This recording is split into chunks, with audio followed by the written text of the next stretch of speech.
Hello, my name is Kirioth, and we're just doing a brief little update video to yesterday's video where we talked about Games Workshop credit card, Demon Primarch Angron maybe making a return, and the Adeptus Arbites. Look, I know. Also, for the second time in the last couple of weeks, my webcam has just stopped working, so enjoy this background footage of whatever is in the background. And hopefully the replacement one will arrive tomorrow. It was supposed to arrive today, but it didn't. I'm just lucky I got it working yesterday, to be honest. Tell you what you can get, don't you? So, couple of things. Firstly, we talked about the Games Workshop credit card, or the possibility of a Games Workshop credit card, and I posited that most likely it would be a loyalty card, not an actual, like, Games Workshop own credit card. Because, as I said, it's like, well, Games Workshop has to become a lender, that's really complicated and difficult, and why would they even do that?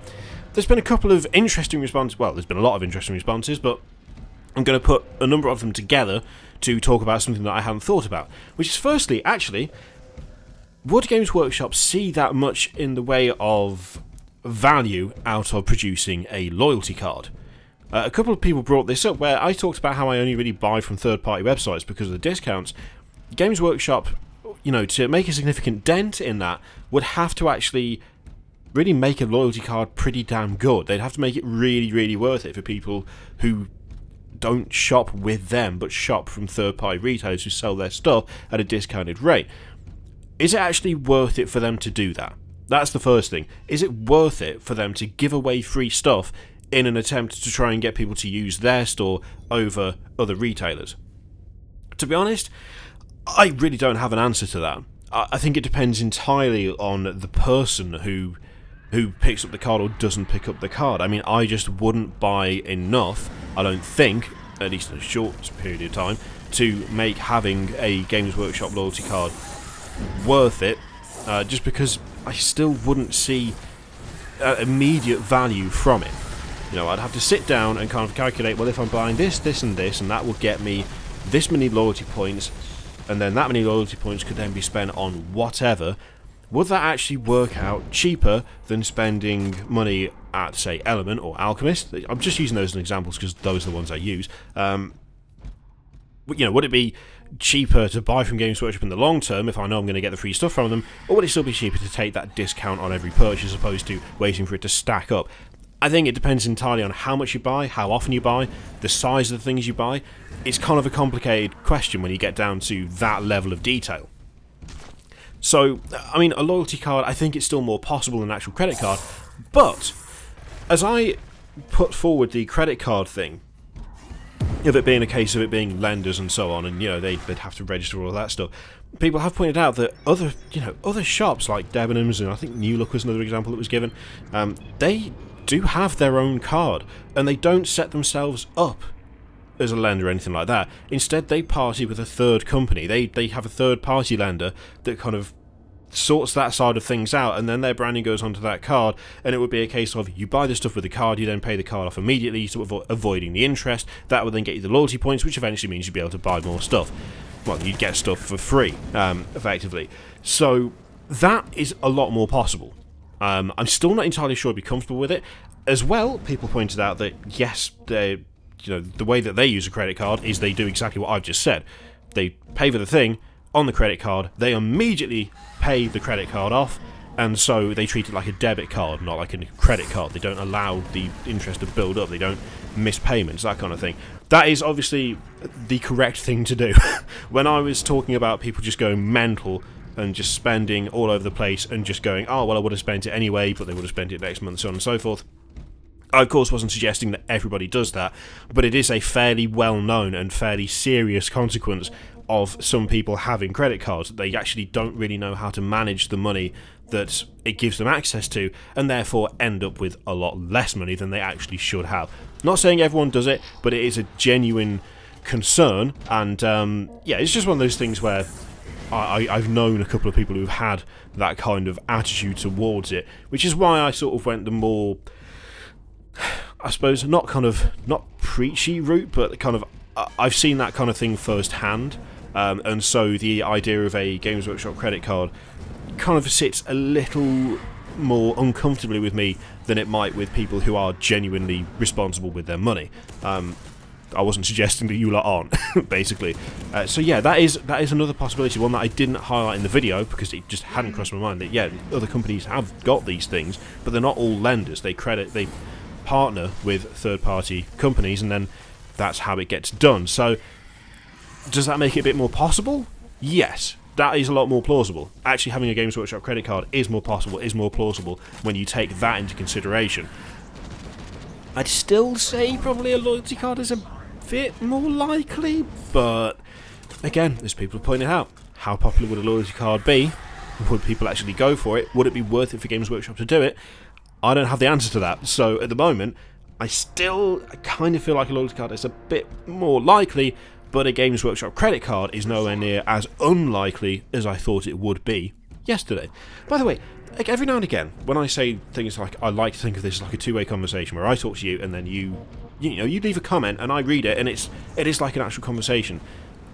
This is why I say it, because people have brought up really good points from yesterday that I didn't make because they didn't occur to me, and now I can talk to you about those as well. That's what I really like about this setup, about what I tend to do on the channel. That's what I like about it, and it works because there's options there that I hadn't even thought about and elements to it that hadn't crossed my mind. So yeah, that's the credit card thing. I mean, the Demon Primarch Angrot thing, there were a couple of interesting comments pointing out that actually, surely, even if it was 2v1 Angron versus the Lion and Guilliman, could Angron not have just wiped them both out anyway? Which is entirely possible.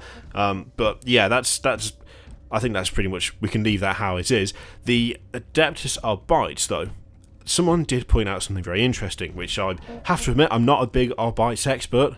I mean, I can't even say the name properly. So it was nice to see quite a few people did think that actually, yeah, it's a lot more likely to see Genestealer cults in Necromunda than it is to see Arbites in 40k. But as someone pointed out, there was... Now, I couldn't find a source for this. I'm going off what, admittedly, a few people said in the comments. Not just one person. It wasn't just one person kind of going, oh, I think I remember. There were a couple of people who mentioned this.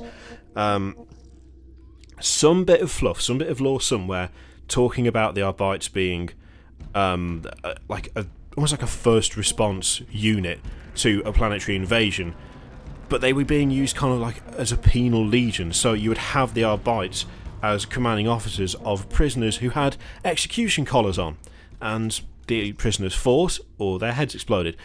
That I actually really like. I really like that idea. As other people pointed out, it could also be a case of allies. So, I mean, I very rarely see full armies of Astra Militarum, and the example was given that you don't see a huge number of pure Astra Militarum forces, but alongside a guard army, you can and quite often will have a small allied Astra Militarum force. Arbites could be very much like that. They could be an attached thing for... I mean, it could work for Guard. It could work for Inquisition as well. To be honest, I mean, put like that, it could kind of work for Space Marines and Systems of Battle as well. Even if you take away the kind of, oh, well, why would they be there if the Space Marines are there?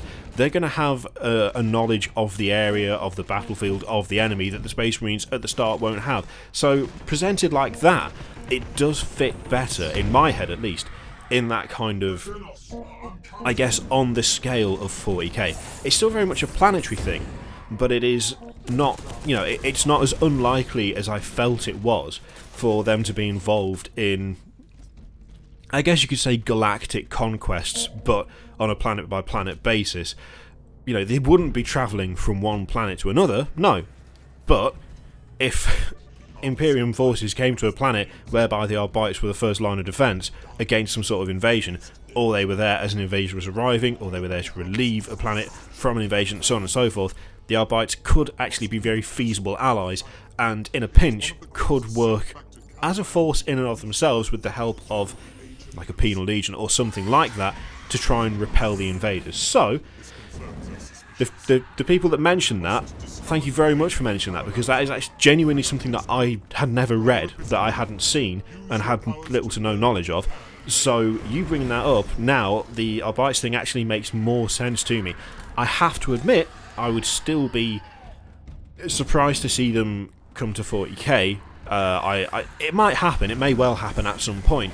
I still feel like the kind of leak that we talked about yesterday, the rumour we talked about yesterday, is more closely related to Gene Stealers appearing in Necromunda than Arbites in 40k. But the way that you phrased it, the way you've talked about it, I now wouldn't be anywhere near as surprised if it turned out to be a crossover thing. How likely this is, I don't know. Again, I'm just randomly, wildly speculating just out of nowhere. But I would be less surprised to see something like Gene Stealer cults are coming to Necromunda and the Arbites are coming to 40k, like a crossover thing. I would not be surprised to see that now, or not as surprised anyway. So again, thank you very much for pointing that stuff out. I think that's just about it. I hope you've enjoyed whatever was in the background. I'm sure it was something. It's not going to have just been a black screen, I can tell you that. And thank you very much for watching. Thank you for commenting, because you showed me stuff what I didn't realise was a thing, or just slipped my mind completely. And as always, there's things to click, there's things to look at, there's things to watch. Do it if you want, don't do it if you don't want to. Thank you very much for watching. I'll see you next time. Toodaloo.